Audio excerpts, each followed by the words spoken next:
Brought to you by NBC bearing, भारताची पहिली bearing उत्पादक। जो भी है देवा भाऊ ही है नंबर 2 ला काही किंमत नसते। RR पाटलांच्या भाषणाचा संदर्भ देत रवींद्र चव्हाण यांचं नाव न घेता उपमुख्यमंत्री शिंदेंना चिमटा।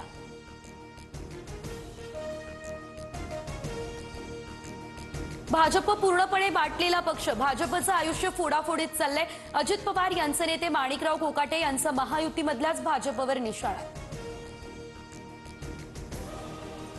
भाजपकडून सोलापुरातील 12 नगर परिषदेसाठी प्रत्येकी 25 कोटीप्रमाणे 300 कोटी वाटपासाठी आले, उत्तम जानकर यांचा हा दावा।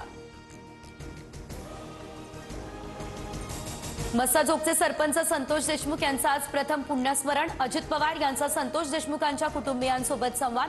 आरोपी कृष्णा आंधळे कधी सापडणार, गावकऱ्यांचा सवाल।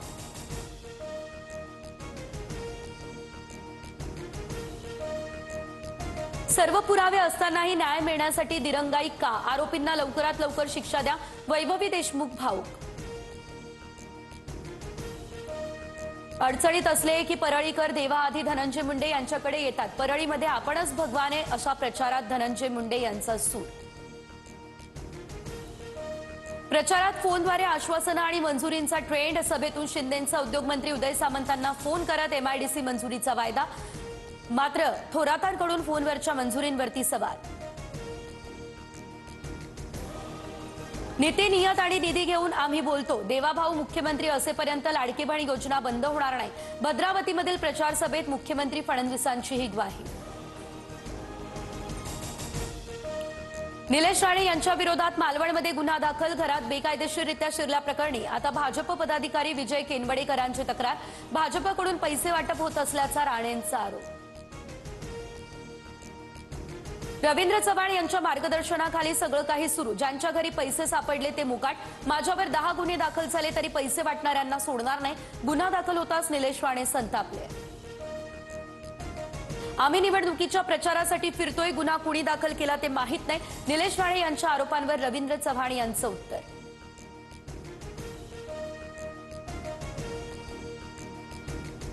शिंदे शिवसेनेतील इतर नेते रवींद्र चव्हाणांवर का बोलत नाही, निलेश राणेंना बळीचा बकरा बनवलं जातंय, नितेश राणे यांचा आरोप।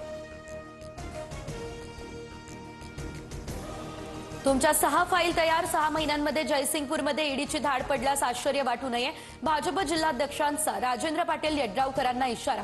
तर गैर केलं नसल्यास घाबरण्याची गरज नाही, चंद्रकांत पाटलांचे हे विधान।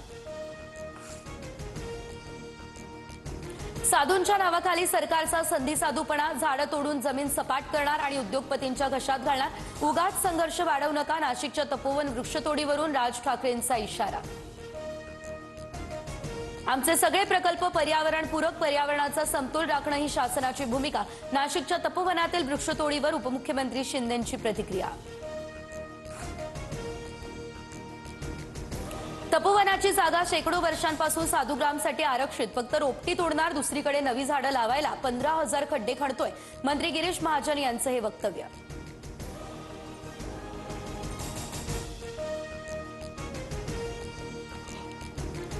महाजनांसोबत दुश्मनी झाली तरी हरकत नाही, पण तपोवनातील झाडं मी तोडू देणार नाही, अभिनेते सयाजी शिंदे यांचा इशारा।